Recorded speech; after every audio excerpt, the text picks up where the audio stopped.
한 주간에 있었던 뉴스 중 가장 궁금한 뉴스를 속 시원하게 풀어드리는 재민 방송 궁금한 뉴스 시즌 2를 시작하겠습니다. 자, 시즌 1에 이어서 시즌 2 이제 진행을 맡게 된 송희태라고 합니다. 시즌 2 역시 시즌 1에 이어서 저희 재민일보 편집국장인 고미 국장과 함께 진행을 하도록 하겠습니다. 안녕하세요. 네, 안녕하세요. 자, 시즌 1이 이제 6월에 마무리가 되고 이제 여름을 지나서 가을 끝 무렵에 있는데 그동안 잘 지내셨나요? 뭐 여러 가지 일들이 많았어서 네. 잘 지냈다라는 표현을 할 수 있을지 모르겠지만 숨 쉬면서 지냈습니다. 또 이 시즌 2 첫 방송에 맞게 의상도 굉장히 가을스러운 의상을 또 착용하고 오셨는데 어떻게 좀 의도가 된 건가요? 뭐 그렇다기보다는 그냥 꺼내 입기는 했는데 마침 잘 맞아서 다행이네요. 그렇군요. 자, 최근 여러 가지 핫한 뉴스가 있었는데 먼저 재미일보가 보도를 했죠. 그 아이 입양 게시글 사건이 있었습니다. 사실 이 아직도 믿어지지가 않는 내용인데요. 중고거래 앱에 돈을 받고 아이를 입양했다는 글이 올라왔는데 이것이 정말 사실인가요? 뭐 사실 저희 취재 기자가 이런 내용이 있으니 기사를 올려야겠다라고 얘기를 했을 때 정말이냐 진짜야라고 나도 몇 번이나 확인을 했을 정도로 사안은 조금 심각했고 충격적이었던 굉장히 무거운 사안이었죠. 네. 무거운 내용이었고 사실 확인이 됐고 이제 그 캡처한 화면까지 확인한 이후에야 그럼 이제 올려도 좋다, 노출해도 좋다라는 얘기를 했는데 이미 그 이후에도 수차례 보도가 되기도 했고 맞습니다. 또 전국적으로 이제 파장도 많이 일어나서 이제 뭐 관심을 많이 모았다. 이게 좋은 내용으로 관심을 모아야 되는데 아닌 내용으로 좀 네. 그 관심을 모았다는 게 좀 슬픈. 그러니까 뭐 정리를 하자면 지난 10월 16일이었고 그 제주에서 20대 미혼모가 자신의 아이를 입양을 하겠다. 생후 36주 된 아이다.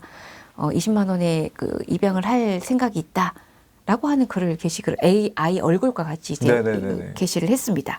뭐 이후에 생후 36주라는 말을 놓고 좀 논란이 많기는 했는데 아마 내용을 이제 앞뒤 전후 상황을 지켜봤을 때는 아마 임신을 한 사실을 알고 이제 그 이후에는 아시는 분은 알겠지만 임신 몇 주라고 기록을 하기 때문에 그 기록한 날짜, 그러니까 아이를 낳고 3일째 되는 날 이게 그 게시를 했다고 하는 내용을 보니까 아마 그 임신 사실을 알고 아이를 낳을 때까지 기간을 잘못해서 올린 게 아닐까 뭐 이런 생각이 들기는 하는데요. 네. 뭐 그 A 씨 같은 경우 직업이 없는 상태였고요. 네네. 아이 아빠와 같이 이제 아이를 키울 수 없는 그런 사정이 있었고 가족도 몰랐었다. 그래서 아마 좀 절박하지 않았었나. 그러니까 필요한 준비를 제대로 하지 못한 상태에서 이제 아이가 태어나고 보니 좀 막막했던 그런 부분도 있었고 나름 입양이라는 방법을 생각을 했는데 그것 역시도 본인이 원하는 대로 이제 뜻하는 방향으로 이제 진행이 되지 않으니까 말 그대로 홧김에 했다. 뭐 그렇다고 하는 내용들을 지금까지는 파악을 했습니다. 이 홧김에라는 말 사용하셨는데 이 홧김 사실 이게 생각을 해보자면 홧김에라는 단어가 더욱더 놀라울 수밖에 없는 일이잖아요. 자, 그렇다면 이 다른 방식 입양을 할 수 있는 어떤 다른 방식도 많이 있었을 텐데 하필 이 중고거래 애플리케이션을 이용한 이유가 왜 그 중고거래 애플리케이션을 이용했을까요? 뭐 두 가지로 볼 수 있는데 하나는 정말 입양할 생각이 있었다. 애를 그렇게. 네. 뭐 다른 하나는 가장 익숙한. 그러니까 중고거래 앱 같은 경우는 요즘 안 하는 사람이 없다고 할 정도로 많이 사용하는 그런 앱이더라고요. 저희들이 보니까. 네. 예.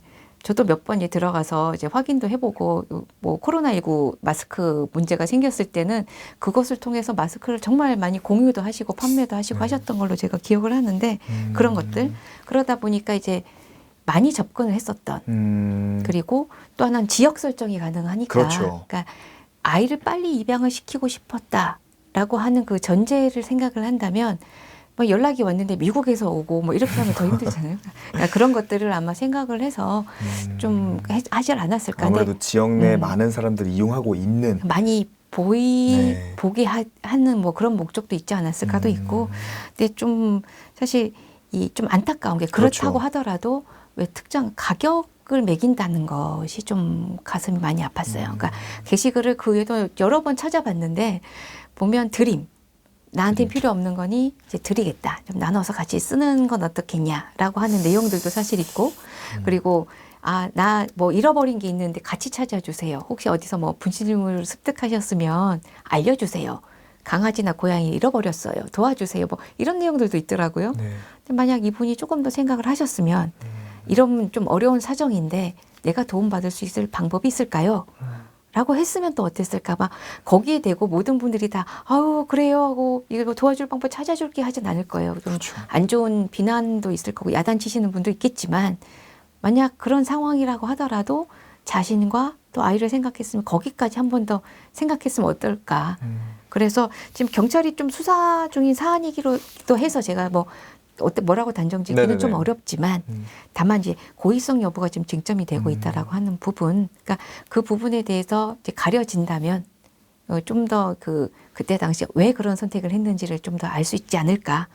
하지만 그게 지역은 물론이고 우리 사회에 정말 큰 숙제 하나를 던졌다라고 하는 거는 부인할 수가 없을 것 같습니다. 숙제. 자, 그 숙제라고 한다면 어떤 숙제가 될까요? 저는 뭐 현장에서 많은 부분들을 봐왔기 때문에 그러니까 네. 뭐 미혼모 시설도 가서 봤었고 뭐 한부모 가정들이 뭐 프로그램 하는 것도 지켜봤었고 여러 가지 것들을 많이 봤었거든요. 네네. 봤을 때 가장 큰 문제로 지적을 하는 게 모른다. 모른다. 그러니까 뭘 모르느냐. 이런 경우 아이가 생긴다라는 것도 잘 모르고 그리고 아이가 생겼을 때 어떻게 해야 되는지도 잘 모르는 거예요. 그러니까 부모가 될 준비가 되지 않았는데 아이가 생기면 당황할 수밖에 없어요. 그렇죠. 그리고 이게 아이이기 때문에 책임을 져야 되는 이 아이가 생겼을 때 가져야 되는 책임감에 대한 훈련도 저희는 전혀 돼 있지 않았어요. 그러니까 그런 문제를 해결하기 위해서 학교에서 성교육을 보다 꼼꼼하고 섬세하고 확대해서 해달라고 했었지만 아직까지도 학교에서 배우는 거는 뭐 영상을 틀어주고 굉장히 기본적인 것들이죠. 네, 기본적인 것들만 애들이 유튜브에서 더 많은 것을 배움에도 불구하고 그런 것들만 하다 보니 좀 모르지 않았을까. 적어도 만약 만에 하나 미혼부가 되는 상황이 발생했을 때 어디에 도움을 구하면 그래도 좀 가장 합리적인 방법을 선택할 수 있다. 제일 좋은 건 부모님한테 얘기하는 건데 그렇죠. 부모님한테 얘기하는 게 제일 힘들잖아요. 이런 또 이게 상황들은. 상황이 모든 사람이 같은 상황이 아니다 그렇죠. 보니까요. 그러니까 케이스 바이 케이스가 될 수 있기 때문에 그렇게 할 수 있는 여러 가지의 그 정보를 습득할 수 있는 그러니까 어디에 가면 정보가 있다만 가르쳐줘도 굉장히 좋았을 텐데 그게 되지 않았다라는 점. 그리고 또 코로나19 때문에 지금 뭐 전 세계적으로 나온 뉴스 중에 오늘 아침에도 잠깐 봤는데 가정폭력 사건이 그렇게 많다고. 그러니까 가족들끼리 같이 한데 모여 있어서 좋은 일만 있을 줄 알았는데 그러다 보니 서로 뭐 알 것 모를 것 간섭해도 될 것 안 될 것에 대한 구분이 모호해지면서 다툼도 많이 나고 그걸로 인해서 이제 참지 못해서 이제 뭐 다른 나라 사건이긴 하지만 뭐 사람을 죽이는 일도 있고 뭐 이런 것들도 벌어지더라고요. 근데 이 아이를 낳는 어느 날 갑자기 결혼도 안 한 내 아이가 손자를 데리고 와를 그래 환영해 할 수 있는 부모님들도 많이 없었을 거예요. 그러니까 그런 부분들에 대해서 좀 풀 수 있는 장치도 조금 더 있었으면 이런 일까지 갔을까. 그리고 또 하나 중요한 게 한부모 가정에 대한 지원이거든요. 그러니까 네네네. 혼자 아이를 키워도 괜찮아라는 사회 분위기가 조성이 됐다면 아까 뭐 이렇게 저희들 입양 게시글 올리는 그런 일은 벌어지지 않았을 텐데 사실 혼자 아이를 키우는 거는 엄청난 희생을 해야 되는 이 또 일이에요. 예. 주위의 시선을 또 생각 안 할 수 없거든요. 뭐 주위의 시선은 뭐 본인이 감내한다고 하더라도 기본적으로 뭐 예를 들자면 아이가 아파서 밤에 병원에 급하게 가야 네네네. 되는데 만약 그럴 때 이용할 수 있는 차가 있으면 한부모 지원을 못 받아요. 그런가요? 네, 소득 수준이 어느 정도 돼도 아이 그 지원을 받을 수가 없어요. 근데 한부모 가정은 어쩔 수 없이 외벌이를 해야 되거든요. 외벌이를 하면서 가정을 책임져야 되는 일까지 같이 해야 되는 거예요. 나눠줄 사람이 전혀 없으니 한부모 가정이겠죠.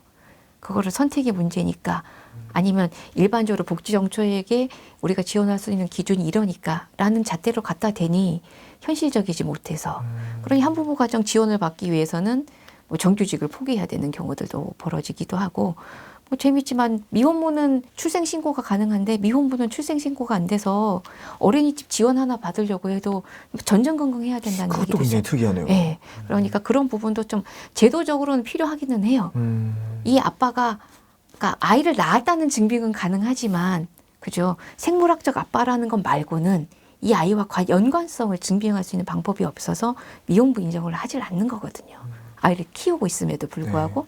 그러니까 이런 제도적으로 아직까지는 우리가 보완해야 될 부분들이 아직 많이 남아있기 때문에 뭐 이런 것들. 그러니까 이런 것들이 좀 나아지면 내 아이 입양하겠다고 게시글을 올리지는 않지 않을까 뭐 그런 생각을 좀 해봤습니다. 자, 물론 뭐 여러 가지 의견들이 있지만 이러한 행동이 잘한 행동이라고 뭐 칭찬을 받을 수는 없습니다. 그렇지만 물론 비난하는 분들이 많이 있어요. 그렇긴 한데 이 미혼모 지원 말씀하셨던 미혼모 지원과 입양 제도를 좀 이제 점검을 해서 개선을 해야 한다라는 의견도 굉장히 많이 나오고 있거든요. 뭐 원희룡 지사가 본인의 그 SNS에 이런 부분들 살피겠다. 개인의 문제로 보지 말아달라라는 글을 올렸습니다. 네네. 맞는 얘기고요.